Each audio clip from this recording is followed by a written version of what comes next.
A few people wanted to know why I put my David Price versus Dave Allen video on private just a few minutes after uploading it. Well, the reason is very simple. I received some information in the comment section of that video, and the information was that Dave Allen had done an interview with Boxing Gossip, an excellent channel, which I've recommended before and I recommend again. Make sure you subscribe to Boxing Gossip.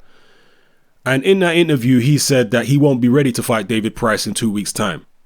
It's not enough notice.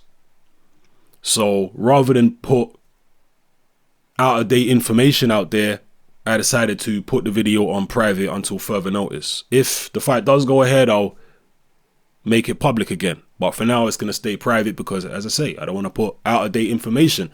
Even though Khaled Sauerland on the Saturday, just a couple of days ago on the weekend on Saturday, after the Jurgen Bremer-Nathan Cleverly fight, he said that the fight was a done deal. Well, pretty much a done deal anyway, pretty much official. That's what Khaled Sauerland said, and he's the promoter of David Price, obviously.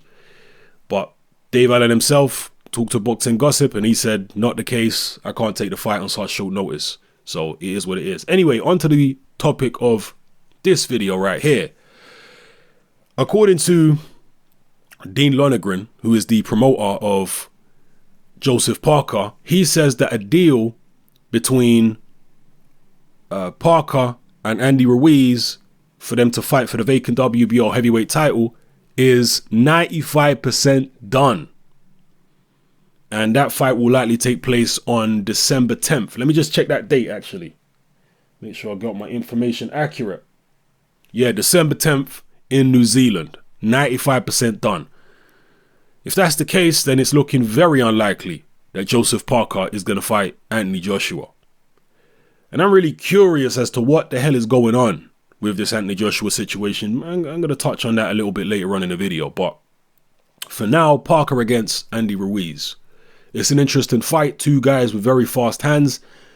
If you haven't seen it, there is an interview on YouTube with Kevin Barry, the trainer of Joseph Parker. And he's talking about the times when Parker and Ruiz have sparred in Las Vegas. And he's very honest about the fact that the first time that they sparred, Andy Ruiz really gave Joseph Parker the business.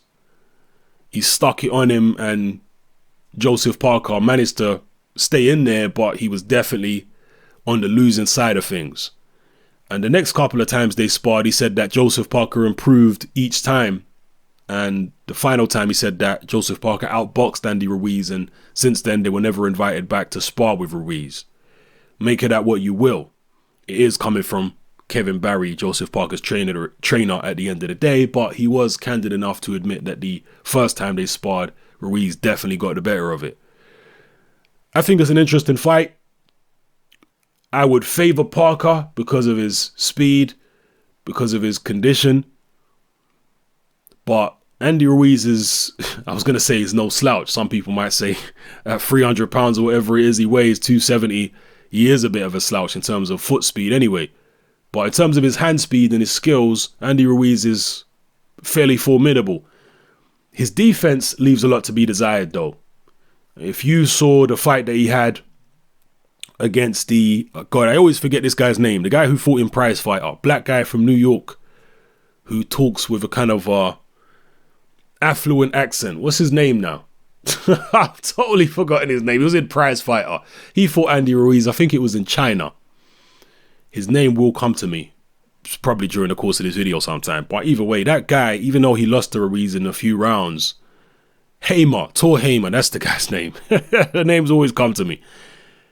When he fought Tor Hamer, man, Andy Ruiz was getting lit up in that fight.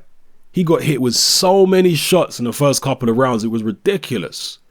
Very, very poor defensively when a guy goes at him like that. But obviously, he showed a good chin against Tor Hamer because he made Tor Hamer quit. I think it really discouraged Hamer when he was hitting Andy Ruiz with his Sunday shots and Ruiz wasn't going nowhere. He barely flinched. But the fact he was getting hit like that is definitely not a good thing. And there will be much, much bigger punches than Tor Hamer out there who may be able to hurt Andy Ruiz. So we'll see how it goes. But yeah, I think it's an interesting fight. It might turn out to be a bit of a barn burner. Joseph Parker versus Andy Ruiz. Just thinking about the styles, because they're two guys who like to let their hands go, particularly Ruiz, but even Parker. Parker is a combination puncher. He's got very fast hands.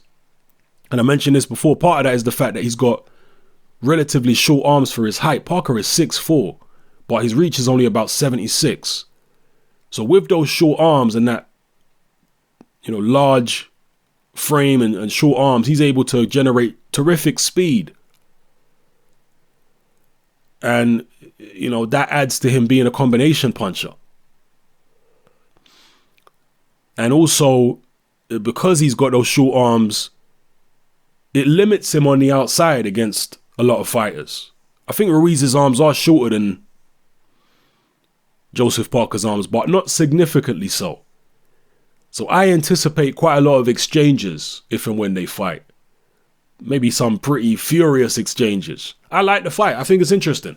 As I say, I would pick Joseph Parker, but yeah, it's a good fight. December 10th, New Zealand, that's what it's looking like. Let me know in the comment section below how you feel about this fight. Are you disappointed? Would you prefer to see Joseph Parker fight Anthony Joshua? Would you prefer to see Andy Ruiz fight Hughie Fury or somebody else?